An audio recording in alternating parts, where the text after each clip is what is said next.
L'Institut Lumbia de Moussienene, chef-lieu de la chefferie de Bassoa, territoire de Lubero, a accueilli ce mercredi 20 novembre les animateurs de l'Étoile du Sud, EDES, accompagnés de leurs partenaires de FEPSI, ADDF, FJDF, pour la sensibilisation et l'installation au même moment du village Jard dans la zone de santé de Moussienene.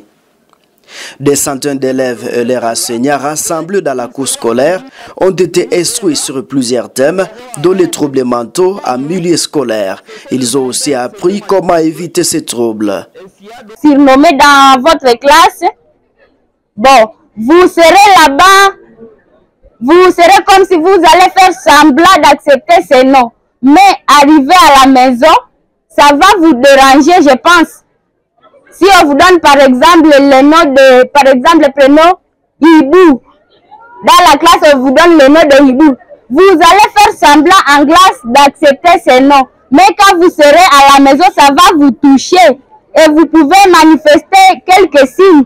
Quand une personne est à détresse mentale, il pourra aussi afficher des signes, par exemple des insomnies. Nous nous sommes présentés que nous sommes la FJDF, a exposé sur les violations basées sur les genres dans différentes écoles à l'est de la RDC et la détection des VBG et leur lutte au sein des écoles.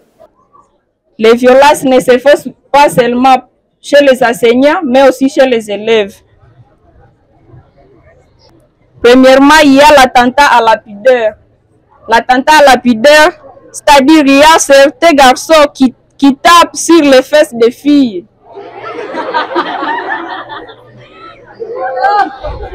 Il y a des autres garçons qui touchent les seins des filles. Les femmes engagées pour la promotion de la santé intégrale FEPSI, une structure sanitaire basée à Ville de Butembo qui accueille les victimes de violences sexuelles, rapporte que plusieurs élèves sont victimes dans cette région à proie à l'insécurité.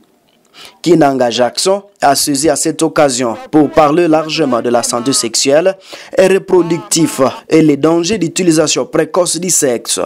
Dans ce programme Village Jard, FEPSI va chaque fois s'occuper, va vous enseigner la santé sexuelle et reproductive. La santé sexuelle et reproductive. Et donc, avant de parler de la santé sexuelle et reproductive, nous allons d'abord connaître les organes génitaux.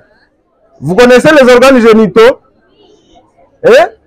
Donc, on va étudier d'abord l'organe génital de l'homme et l'organe génital de la femme avec ses fonctionnements. Visite au Quinière de l'ONG Étoile du Sud lui a parlé de l'organisation et du village Jard scolaire. La santé nous concerne tous. On a toujours dit que la santé de votre voisin doit vous intéresser, doit vous préoccuper. Est-ce que nous sommes en bonne santé, tel que vous êtes là? Oui, hein? Celui qui n'est pas en bonne santé, on l'appelle qui? Ça veut dire que il y a beaucoup d'éléments qui sont respectés, raison pour laquelle on l'appelle une personne en bonne santé. Un comité composé de 8 élèves et 2 enseignants a été installé par l'Étoile du Sud dans cette école. Ce comité de volontaires a été mis à place dans le respect du genre. L'implantation du village Jard en milieu scolaire se multiplie dans les Grands Nord par l'ONG Étoile du Sud et vise à sensibiliser contre les VBG en milieu scolaire.